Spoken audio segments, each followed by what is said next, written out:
আওয়ামী লীগ একটা অনেক পুরনো রাজনৈতিক দল, কিন্তু আওয়ামী লীগের রাজনীতি নেই এখন। সে আবার ফিরে আসতে পারবে কি পারবে না, এটা নির্ভর করবে তার ভবিষ্যৎ কর্মপন্থার উপরে। রাতারাতি সব কিছু পেয়ে যাব এটা মনে করার কোনো কারণ নেই। নির্বাচনটা যত দ্রুত হতে পারে তত সরকারের জন্য মঙ্গলজনক। বিএনপি সবসময় আওয়ামী লীগ থেকে ভিন্ন।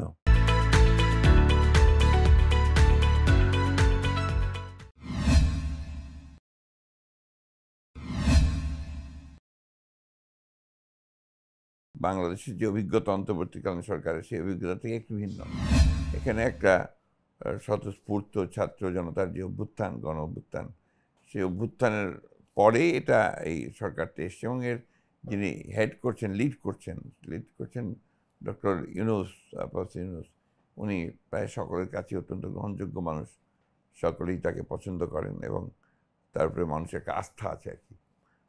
রাজনীতিতে উনি সেভাবে কখনোই খুব অ্যাক্টিভ ছিলেন না, কিন্তু তার যে কর্মকাণ্ড দেশের অর্থনীতির জন্য, মানুষের জন্য, সমগ্র বিশ্বে তার যে অবস্থান, সে অবস্থানটা তাকে এই জায়গাটায় গ্রহণযোগ্য করে ফেলেছে। কারণ এক মাসে তো একটা সরকার সম্পর্কে খুব বেশি কিছু বলার ডিফিকাল্ট হয়, এবং এখানে যারা সদস্য হয়েছেন এরা কয়েকজন ছাড়া বাকি সবাই কিন্তু সরকারি কাজে খুব বেশি অভিজ্ঞ না, বা রাষ্ট্র পরিচালনার ক্ষেত্রে খুব অভিজ্ঞ না। কয়েকজন আছেন যারা একটু অভিজ্ঞতা আছে, ব্রোকার ছিলেন, বা একাডেমিশিয়ান আছেন, বা আপনার এনজিওর সঙ্গে জড়িত আছেন। সুতরাং এদের কাছ থেকে রাতারাতি সব কিছু পেয়ে যাব এটা মনে করার কোনো কারণ নেই। তবে তারা এখন গত পরশু ডক্টর ইউনূস যে আপনার বক্তব্য দিয়েছেন, সেই বক্তব্যের মধ্যে আমরা একটা রূপরেখা খুঁজে পাচ্ছি, একটা কি করতে চান, তার দৃষ্টিভঙ্গিতে কী আছে, ভিশন কি।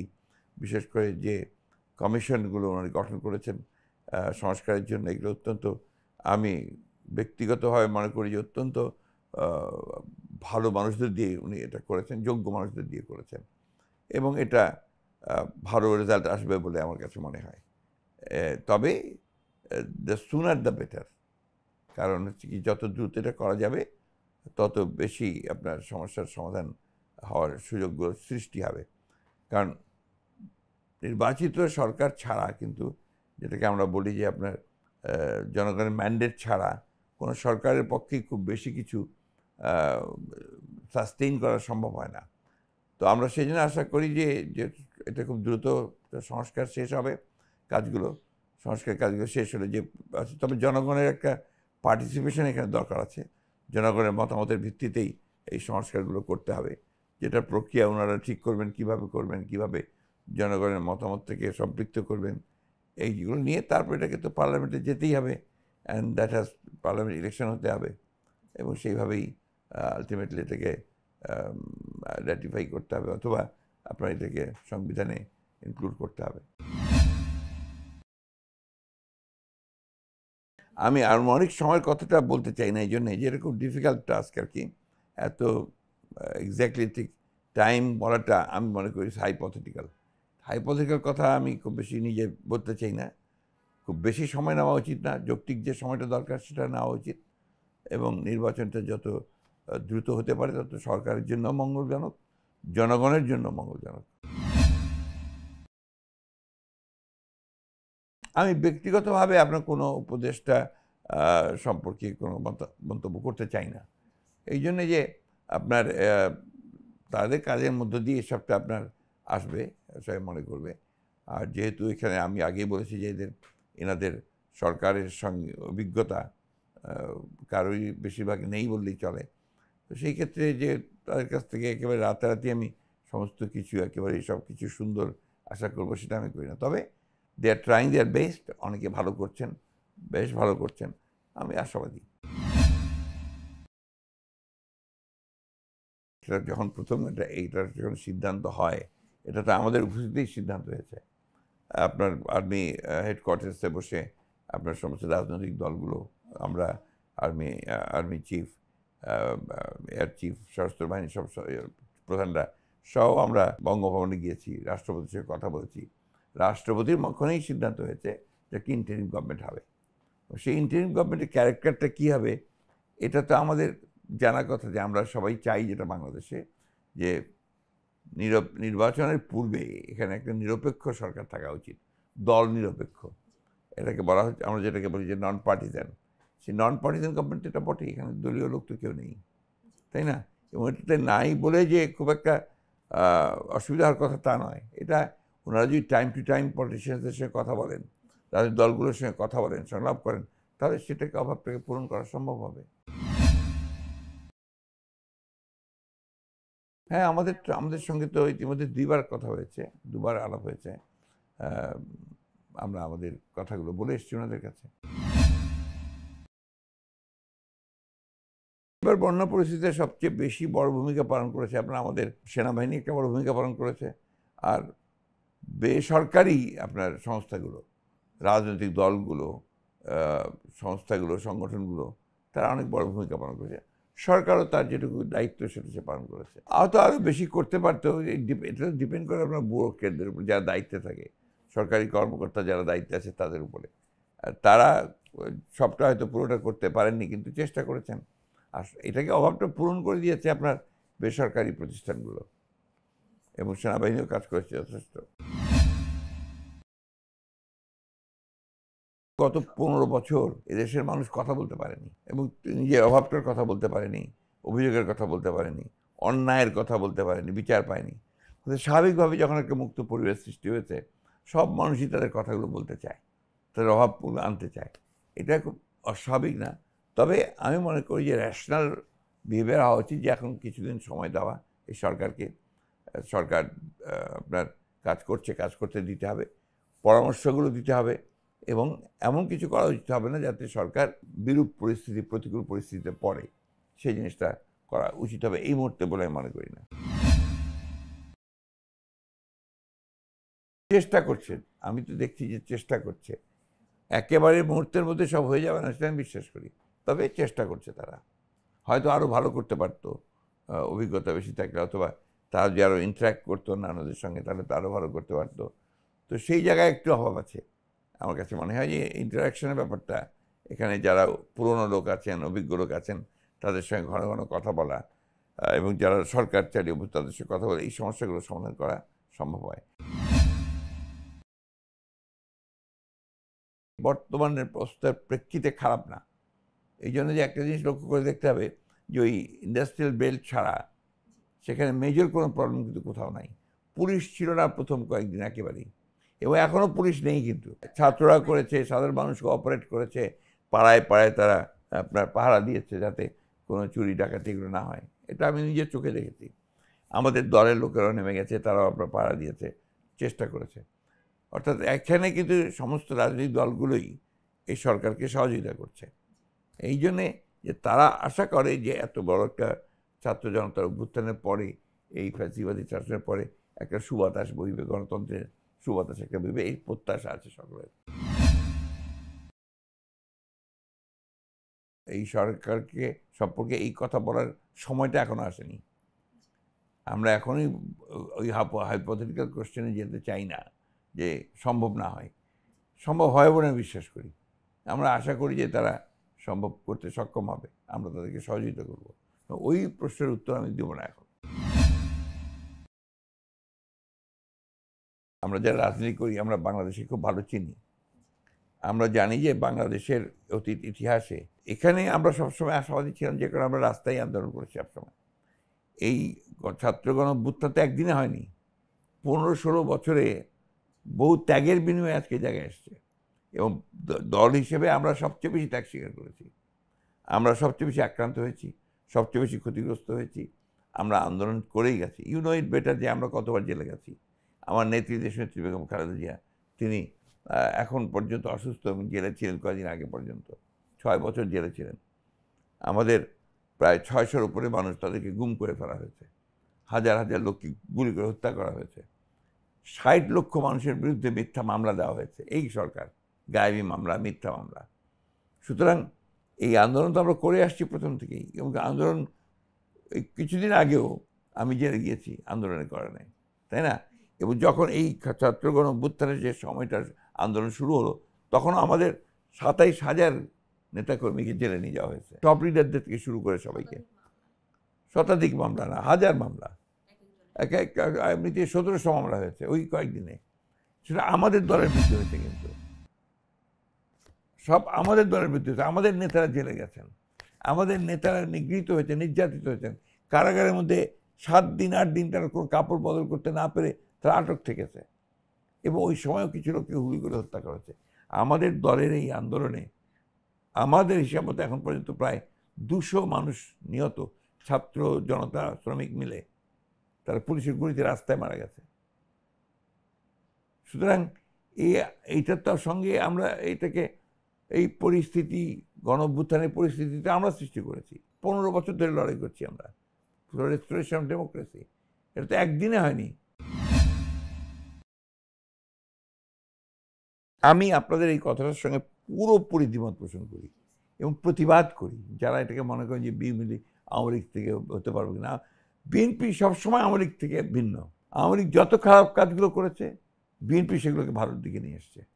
আওয়ামী লীগ 1972 থেকে 75 সালে তাদের একদলীয় শাসন ব্যবস্থাকে অর্জন, 75 সালে বাকশাল তৈরি করেছে একদলীয় শাসন ব্যবস্থা। আমরা বিএনপি সেটাকে বহুদলীয় শাসনতন্ত্রে নিয়ে এসেছি, বহুদলীয় ব্যবস্থায় নিয়ে এসেছি। আমরা পার্লামেন্টারি শাসন নিয়ে এসেছি। আমরা কেয়ারটেকার গভর্নমেন্ট, জন্য কেয়ারটেকার গভর্নমেন্টকে আমরা সংবিধানে সংযোজন করেছি। সুতরাং বিএনপিকে আওয়ামী লীগের তুলনা করা এটা অত্যন্ত, আমি মনে করি একেবারেই সঠিক নয়, এটা ইনজাস্টিস। বিএনপি আওয়ামী লীগ এক হতে পারে না। আওয়ামী লীগ হচ্ছে একটা ফ্যাসিবাদী দল, আর বিএনপি হচ্ছে একটা গণতান্ত্রিক দল, এবং গণতন্ত্রের জন্য আমরা সবচেয়ে বেশি ত্যাগ স্বীকার করেছি। আমি খুব জোর গলায় বলতে পারি যে বেগম জিয়ার মতো এত ত্যাগ স্বীকার কোনো নেতা করেননি। আমাদের বিএনপি নেতাকর্মীদের মতো এত ত্যাগ স্বীকার কোনো রাজনৈতিক দলের নেতাকর্মীরা করে নাই। কেউ কল্পনা করতে পারবে যে একটা গণতান্ত্রিক দলে 60 লক্ষ মানুষের বিরুদ্ধে মিথ্যা মামলা, আমাদেরকে কতবার জেলে যেতে হয়, আসতে হয়, কত কোর্টে যেতে হয়, আমাদের উপরে পুলিশ, আমেরিকা সন্ত্রাসী কীভাবে অত্যাচার নির্যাতন করেছে, এটা কি সবাই ভুলে যাচ্ছে নাকি? এটা কি রাতারাতি একটা হয়ে যায় কোনো জিনিস? হয় না। এই ছাত্রগণ অভ্যুত্থানের পেছনে দীর্ঘ 16 বছরের আমাদের ত্যাগ রয়েছে, বিএনপির ত্যাগ রয়েছে, বিএনপির নেতাকর্মীদের ত্যাগ রয়েছে। আজকে ঢাকা শহরে যদি এই রিক্সাওয়ালা থেকে শুরু করে সমস্ত বেশিরভাগ লোক দেখা যাবে বিএনপির। কেন তারা এলাকায় থাকতে পারে না? চলে এসছে দেশে, ঢাকায় চলে এসছে, রিক্সা চালায়, তার দেশে টিকতে দেওয়া হতো না। এগুলো সমস্ত বাস্তবতা। আওয়ামী লীগ একটা অনেক পুরনো রাজনৈতিক দল, কিন্তু আওয়ামী লীগের রাজনীতি নেই এখন। It has become bank of political party. রাজনৈতিক দিক থেকে আওয়ামী লীগ আসলে নাই এখন। আর সাংগঠনিক দিক থেকে সে আবার ফিরে আসতে পারবে কি পারবে না, এটা নির্ভর করবে তার ভবিষ্যৎ কর্মপন্থার উপরে। হ্যাঁ, ভারতের তো আমাদের রাজনীতিতে প্রভাব ফেলার সবসময় চেষ্টা করেছে, এবং এখনও যে করছে না তা না, নিশ্চয়ই করছে। এবং যেটা আপনার এর আগেও যেটা ছিল, যথেষ্ট প্রভাব ছিল, প্রত্যক্ষ প্রভাব ছিল ভারতের। তো এটা তো এখনও তারা, যদিও আমরা দৃশ্যমান কিছু দেখি না, কিন্তু হাসিনাকে সেখানে আশ্রয় দেওয়া, সেখান থেকেই একটা আপনার মনে হয় যে বাংলাদেশের মানুষের যে রাজনৈতিক আকাঙ্ক্ষা, সে আকাঙ্ক্ষার সঙ্গে তারা ঠিক সেইভাবে বুঝতে পারছে না। সেটা তো করবেই, প্রত্যেকটা রাষ্ট্র তো স্বার্থে কাজ করবে। আমাকে আমার স্বার্থে কাজ করতে হবে, বাংলাদেশের স্বার্থে কাজ করবে, যেটা আমরা এখন আশা করি যে সেটাই করবে। প্রতিটি রাজনৈতিক দলের সঙ্গে যে সম্পর্ক হওয়া উচিত তাই, যে আমাদের একটা আলাদা রাজনৈতিক দল, আমরা একটা আলাদা রাজনৈতিক দল, আমাদের রাজনৈতিক উদ্দেশ্য, আদর্শ, আমাদের ঘোষণাপত্র ডিফারেন্ট, ওদেরটা ডিফারেন্ট। আমরা মুক্তিযুদ্ধের দল, আমরা 1971 সালে আমাদের যে ফাউন্ডার, উনি স্বাধীনতার ঘোষক। তো আমাদের তো একটা আলাদা অবস্থান অবশ্যই আছে, এবং আমরা পুরোপুরি একটা লিবারাল ডেমোক্রেটিক রাজনীতি বিশ্বাস করি। And they believe in Islam, establishment of Islam. এখানে তো একটা ভিন্ন ব্যাপারটা আছেই। জামাতের প্রভাব বাড়ছে এটা বলছেন কেন আপনারা? এই একটা প্রোপাগান্ডা মিডিয়াতে দেখছি আজকাল। এটা কিসের ভিত্তিতে বলছেন? তারা বেশি কথা বলছে সেই জন্যে?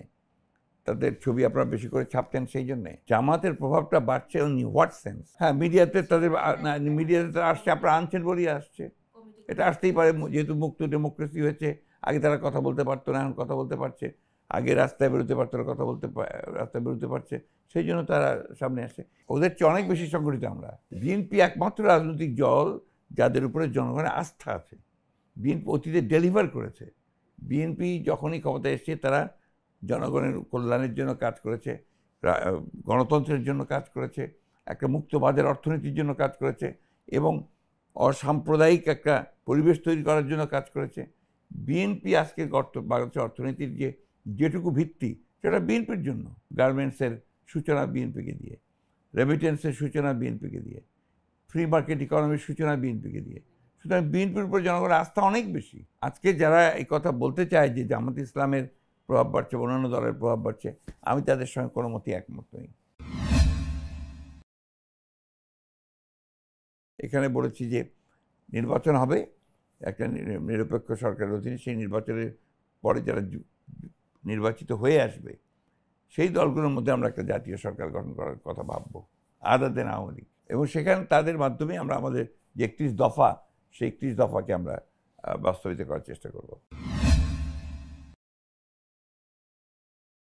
এটা তো রিভিউ করা উচিত বলে আমি মনে করি, কারণ প্রত্যেকটা চুক্তি এটা তো জনগণের সামনে তুলে ধরা হয়নি এবং দুঃখজনকভাবে যে কুইক রেন্টাল চুক্তি যেগুলো হয়েছে এগুলো তো পুরো দুর্নীতি হয়েছে এবং এগুলোকে আপনার রিভিউ করার খুব বেশি প্রয়োজন, কারণ জনগণের বিরাট টাকা চলে যায় আপনার বিদ্যুতের পেছনে, অথচ সে রেজাল্ট দেশ পাচ্ছে না। আমরা মনে করি যে অবশ্যই রিভিউ করা উচিত এবং যেটা আপনার দেশের জন্য ক্ষতিকর সেগুলোকে রিভিউ করে তার ব্যবস্থা নেওয়া দরকার।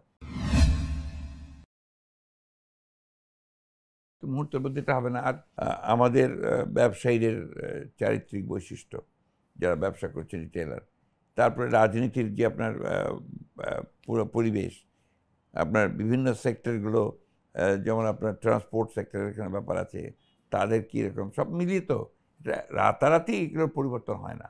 ইট টেক্স টাইম, একটা চর্চা করতে হয়, প্র্যাকটিস করতে হয়, গুড গভর্নেন্স লাগে।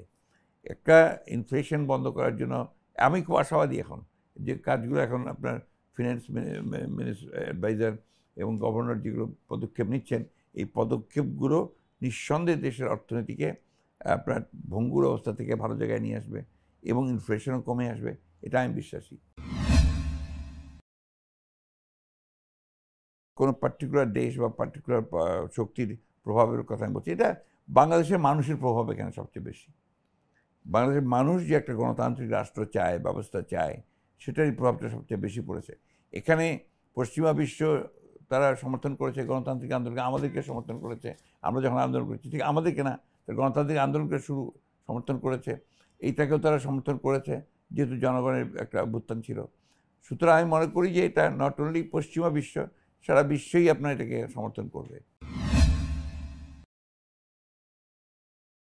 ফ্যাসিবাদী সরকারের তাদের যে চরম নির্যাতন দমন নীতির একটা সিম্বল, একটা প্রতীক, এবং এটা শুরু হয়েছে কিন্তু সেই প্রথম থেকে ইলিয়াস আলীকে দিয়ে শুরু। এটা শুরুটা হয়েছে আপনার টিপাইমুখ বাঁধ নির্মাণের বিরুদ্ধে যখন আন্দোলন শুরু করলেন, তার মধ্যে নেতৃত্ব করছিলেন ইলিয়াস আলী সিলেটের, তাকে গুম করে দেওয়ার থেকে শুরু। তারপরে চৌধুরী আলমকে, তারপর পারভেজকে, এমপিএরা, আরেকজন ছিল কমিশনার, ঢাকার কমিশনার, এদেরকে গুম দিয়ে শুরু। এরপরে আমাদের আন্দোলন হয়েছে 13-তে, 14-তে, তখন ছাত্রদেরকে গুম করেছে।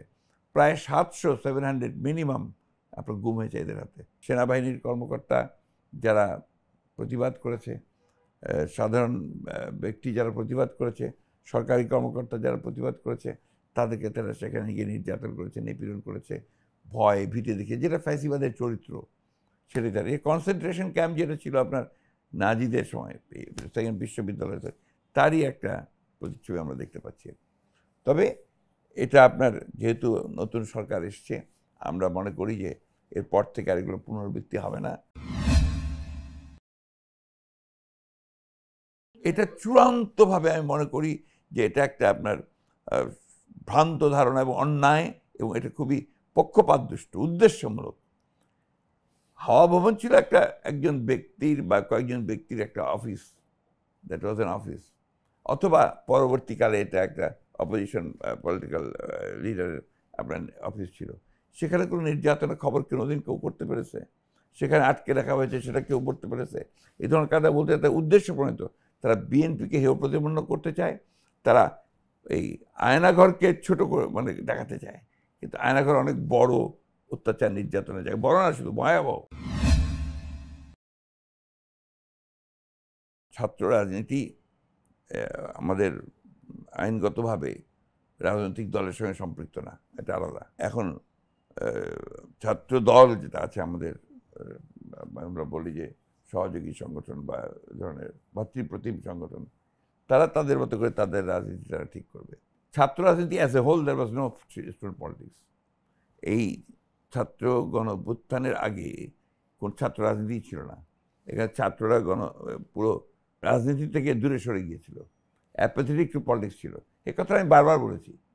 আমি আমার বক্তৃতা চিৎকার করে বলেছি যে কোথায় সেই তরুণ, কোথায় সেই যুবক, কেন ঢাকা বিশ্ববিদ্যালয় থেকে আজকে গণতন্ত্রের পক্ষে বের হয়ে আসে না? বলিনি? বলেছি তো, তাই না? একাধিকবার প্রত্যেকটা মিটিংয়ে বলেছি। আমি পুরো যে আপনার সারা দেশ জুড়ে আমরা যখন সমাবেশগুলো করছিলাম তখন এই কথাই বলেছি।